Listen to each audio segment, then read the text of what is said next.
Coming in at number 5, we've got the endangered golden snub-nose Sasquatch. It already feels like it's been at least a few weeks since that goofy little monkey went viral. To be honest, I've lost all concept of linear time during the pandemic, so anything that happened during the past year might as well have happened yesterday or 6 months ago. No in between. Thankfully, Twitter tends to timestamp stuff, so we all know when this enormous brooding beast in the style of the funny internet monkey made its first appearance. April 18th, 2021, the day of reckoning. If you were one of the many folks enamored by the tiny friend asking for berries and other assorted snacks, you might want to look away. This older, angrier cousin is not looking to be your pal, and it's no longer affable and adorable, and it's not simply going to ask for snacks. I can only imagine this huge, lumbering humanoid waiting outside of a tent in the middle of the night, arm outstretched as if to request that you hand something over. But what does it want? It's not berries, it's not snacks, so what? Well, probably something like your soul, or maybe a pint of blood. And it'll be damned if you don't fork it over right away. For all of these Sasquatch and Bigfoot and skunk ape hunting people tend to do, you've got to wonder if they really want to encounter the cryptid they've been tailing. Like, let's leave these majestic and horrifying creatures alone, yeah? Otherwise they might beat us to death. God, just look at the thing. The perspective alone tells how gigantic it is. With the light hitting it like below the knee, it's a sight nobody wants while hiking through the bush in the dark. Just picture looking through the window of a cabin and seeing this thing lurking among the trees. That's an image nobody's scrubbing from their brains anytime soon. Good lord. Let's hope the next few monkey encounters are just as pleasant as the original viral post, because if they start looking more like this, we're all in trouble. Give it a few more years and the Sasquatches will be out in droves. Coming in at number 4, we've got The Thing. While the inspiration for this creature seems to be the John Carpenter classic, The Thing, it is still a brand spanking new interpretation of the alien life form. Accompanied by the caption, "Man is the warmest place to hide," it's a callback to a famous quote from that legendary poster. You know the one, the parka with all sorts of light coming out from where her face should be. I usually have it behind me, but not today. So while looking at this eerily similar interpretation, one can see the similarities. However, the attention to detail here is incredible and adds a whole new layer of creepiness. The blue tones and winter jacket are still there, but it's a totally different vibe. First of all, the stuff coming out of the hood isn't just blocks of light anymore. Nope, it's some sort of fleshy tendril, which to anyone who has seen the movie will probably cause some vivid flashbacks. Memories of all sorts of different Thing iterations come to mind for sure. Then look a little closer at the parka itself and you might notice some additional spooky stuff. The hood takes on some extra monstrous qualities, seemingly a little polar bear-esque or maybe even Yeti-ish. The fact that it's even a jacket with the hood up is hard to guarantee once you start looking at the whole picture too. The form of the entity becomes more muddied near the bottom of the frame. Is this because of the heavy snow making visibility go down, or is it because the actual shape of the creature is less man, more beast? It's an expert reimagining of an iconic image that works on so many levels. And even though it would be super cool to see what was hidden behind the hood, I'm not so sure I'd want to find out what horrors await in the darkness. Sometimes not knowing is better in the end. Although if I was a member of an Antarctic research team and noticed some odd behaviors and even odder creatures, I might have to buck up and find out. For the safety of everyone, you know? Coming in at number 3, red string. Dilapidated these humans to wall with some crude drawings on it. Lore is always appreciated, and it seems as though Mr. Bagg either likes to draw himself and his targets, or he lets himself be known to a younger individual who then becomes obsessed and starts scribbling that shit everywhere. Apparently this thing has been around for decades too. Trevor followed up his original image with one of Mr. Bagg depicted in a Polaroid marked June 13th, 1993. Hopefully the poor sap who snapped the picture's okay, but I somehow doubt it. Mr. Bagg looks like he's at least 15 feet tall, probably more, but it's tough to tell. And according to Trevor himself, he's not nice. Not even a little bit. The pale face and empty eyes poking out of a mass of black plastic is an image that will probably stick with a lot of people. Plus, whatever new details we learn of will probably be extra grisly. And coming in at number 1, we've got The Long Lady. Remember Host, the pandemic-themed Zoom call horror movie that released to almost universal acclaim late last year? It took a lot of ingenious planning to make that work, but it was definitely worth it in the end. Experimental, relatable, and definitely scary, it did something a whole lot of people have tried to do for years. Make a webcam horror movie that is good from start to finish. When somebody makes something like that, you know there's gonna be a lot of people looking to work with them in the future. And guess what happened? Jed Shepard, the writer/executive producer of Host, is working on a new project called Ghosts, and he got Trevor Henderson to design the monster, and Jim Henson's Creature Workshop is fabricating it. All that together sounds like a dream come true. We haven't seen too much of this creature, the Long Lady, yet, but if you head over to the project's Kickstarter, there are a few teaser images. Black and white photos of a London neighborhood have something hidden within, and those with a sharp eye might be able to catch a glimpse of this legendary creature. Ghosts is going to be a real-time live-action horror video game about a team of ghost hunters trying to keep their viewership alive. In order to keep their audience engaged, they decide to investigate an infamous suburb filled with oddball residents and, of course, ghastly paranormal rumors. Players run the show from behind the scenes, making choices about the broadcast that will impact how interested viewers are and the fates of the on-screen ghost hunters. Taking inspiration from games like Night Trap and Phantasmagoria, it'll be a fascinating ride for sure, especially with the team behind it. Plus, the game just about demands that you play it live, meaning that you have to log in right at 10 p.m. to play, and from there, all bets are off. No pausing, no leaving, no nothing. Immersion, am I right? So if you're a fan of Trevor Henderson and want to see one of his creations truly come to life, then this is the game for you. Keep an eye out for new images of the Long Lady, too. Coming in number 5, owl with human mouth and hands. This idea's been on the back burner for a while, eh? In early 2019, Trevor tweeted out a text-only idea for a creature. Quote, "I stop and speak into a small portable recording device.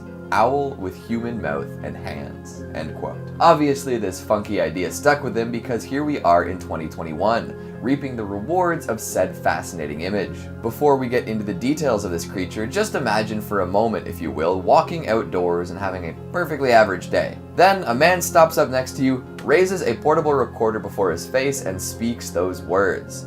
Personally, I'd be worried I'd run into the thing for the next few weeks. Sounds like the work of a mad scientist with a penchant for fusing people parts to predatory animals. Somewhere in his basement there's a wolf with human teeth and maybe a fox with some decidedly less furry ears. Yikes. But you know what? I'd watch that movie.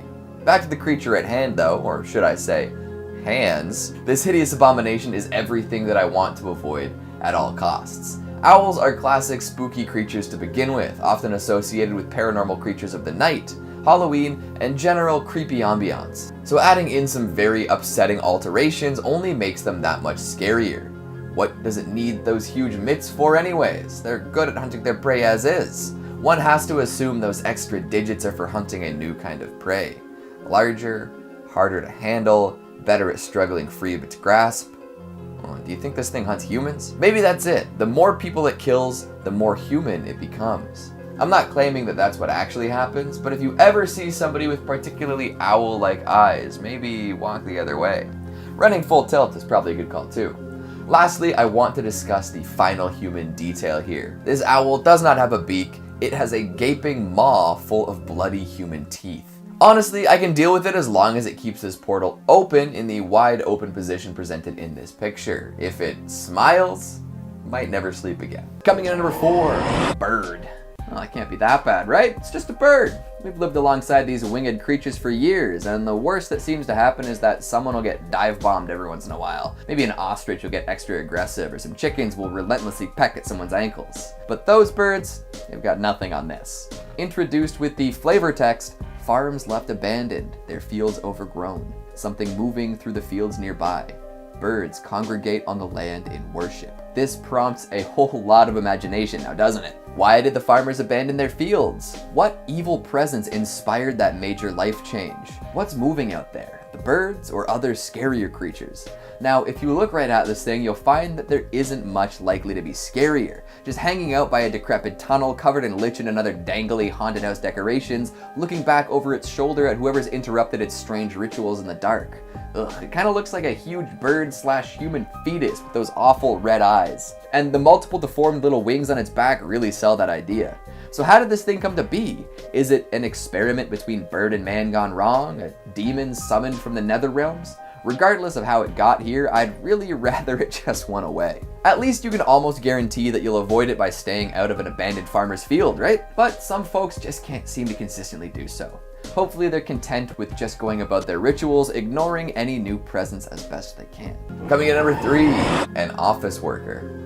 To some, there is nothing scarier than the prospect of working a desk job for the rest of their lives, punching in at 9, clocking out at 5, filling out spreadsheets and eating bagged lunches for those hours in between. It's not for everyone, but it's a living. However, sometimes folks die on the job. Tragic for sure, but it is a thing that does happen. However, in the case of a particularly unlucky office worker, you might find yourself in the very same chair somebody else perished in. boy. Hey, Jimmy, can you make sure to have those forms at my desk by 4? Oh, also that's where old Carl died. Just don't look up, okay? So yeah, in this picture, we're treated to what can only be described as a desiccated corpse peeking out from one of the ceiling tiles above someone's desk. The story seems to be that someone died while working their desk job and ended up haunting their workspace. Maybe they're just really into crunching numbers. Or maybe it could be that their job wronged them terribly and now they're gonna haunt the place until the business goes under. Either way, that can't be the most comfortable work environment, right? Coming in number 2, we've got the Fencer. There are all sorts of wicked slashers out there with all sorts of different weapons. You've got machetes, kitchen knives, other knives, claw gloves, axes, chainsaws, hacksaws, hooks, hook hands, spears, and more. But one weapon we don't see a lot of is a rapier. I suppose the generally stab-friendly sword isn't all that good for slashing, right? Well, there is Graduation Day, where someone ends up being decapitated by a fencing foil somehow, and then there's that music video with Jake Gyllenhaal, but still, a movie maniac in full fencing gear could be a blast and a half, as evidenced by this red and blue soaked render done up by Trevor Henderson. Just a whole lot of great details here, from the mood-heavy lighting to the perfectly plucked eyeball at the tip of the sword. I always found fencing gear to be a little odd looking, and this just confirms it. A lunatic chasing down co-eds in lame armor would be slasher gold. Hell, we've already got some concept art here. Back to the red and blue light, this would definitely fit in well with Giallo classics. I'm actually surprised that there isn't an Argento flick featuring a fencer, it just makes sense. The perfect mix of horrifying and kinda silly, with a bunch of great opportunities to spill extremely red blood. I know it's not real, but I feel like I've already watched this movie while I had a fever or something. Like, the ideas and energy are there in my memory, but I can't remember a single plot point. Maybe someday. And finally at number 1, Return of the Man with the Upside Down Face. He's back.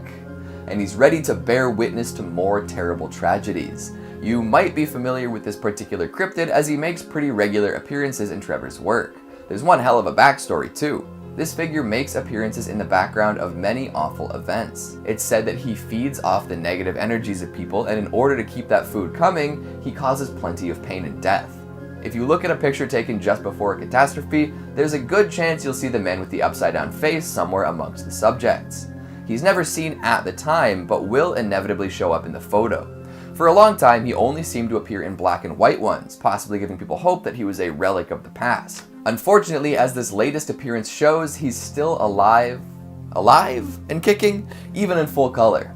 The picture in question was apparently taken a month before the two subjects disappeared without a trace, too. So it begs the question, how many images preceding unfortunate events contain his flipped visage? So keep an eye out and do your best to double check your photos. If you see him in one of yours, it's time to be extra careful. How does one person put so much terror into the world?